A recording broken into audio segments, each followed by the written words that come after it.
Hello, and welcome to my channel. Shit. Okay.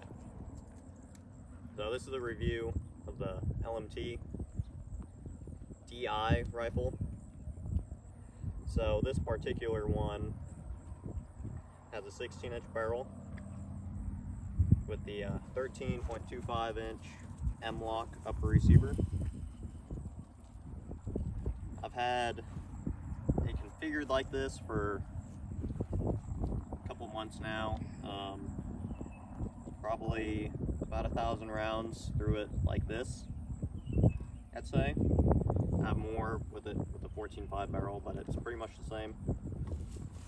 So we'll just start up here at the front. So it's just the stock LMT birdcage flash hider on there. I don't have a suppressor for it right now. I know, poor. Just kidding. Yeah, it does alright. It does have a little bit of, like, I don't know, because the gun is so low recoil as it is, something about the A2 just only having ports on top and not the bottom. You will notice, if you're like aiming with the acro, a little bit of vertical recoil, but like down.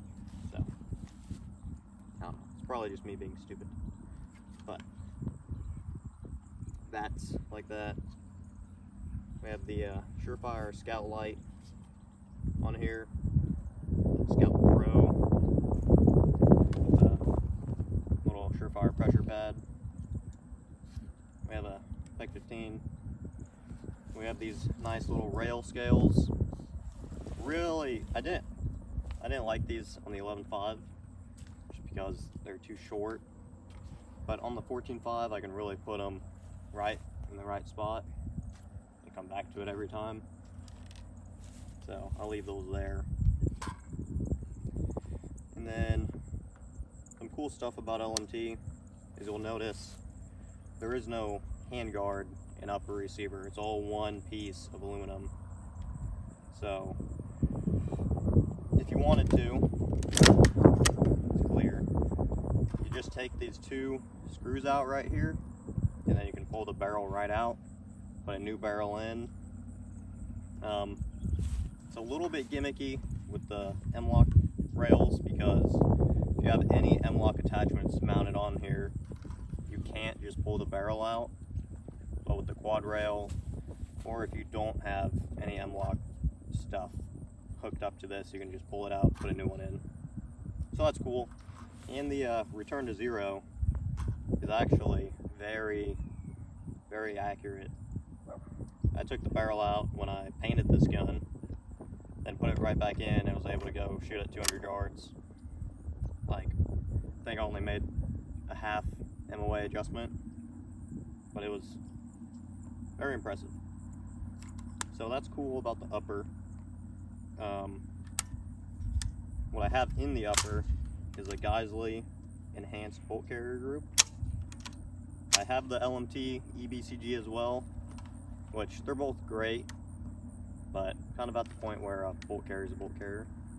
Then we have a Geisley charging handle, which is a little bit big for my preference. Like, if you're just carrying this in a t-shirt, you have it, your sling on, and you're just, you know, throwing it around, whatever. It will poke you a little bit, but it's not too bad, but it is a little too big for me. I like the LMT charging handle more. It's just not as huge as this one, but that's probably my only critique. Then did I already go over the scope? No? Okay. So it's a Vortex Razor 1-6. I really like this setup. I'm interested to get a ACOG with acro on top and compare it to that, because I do find myself within 50 yards mainly using the acro. a 40-yard shot, I'll just use the LPVO, but put it at 4 power anyways. So, I want to compare it to the ACOG, but acros, or the this scope is really nice. It's not too heavy. It's a 1:6. The 1 power is probably one of the best I've seen. I haven't looked through like an Attacker or a Leupold Mark 6, but I have seen the Razor 1 through 10, and this one, in my opinion, is a lot better. So, yep, that's in a Reptila mount, just 154. I think if you go above 154 and then have your acro mounted on top, it's just too high. Like this, even this, the dot's pretty high, but I can still get my chin on the buffer tube, so it works for me. But any higher, like when people have like 226 height LPVO mounts with acro on top, like, it's just, I don't know, that's a lot. I feel like it'd be like this. Yep. And then LMT lower receiver. It's cool that it's ambidextrous, so you have your fire selector on both sides. You also have your bolt catch and release on both sides, and it's fully ambi, unlike a lot of the Knights ones and others on the market. You also have your magazine release on this side, so that's cool. And then I also have a Geisley SSA trigger in here. I have it in all my ARs because it's the second stage is light enough where you can shoot it super accurately. It's clear.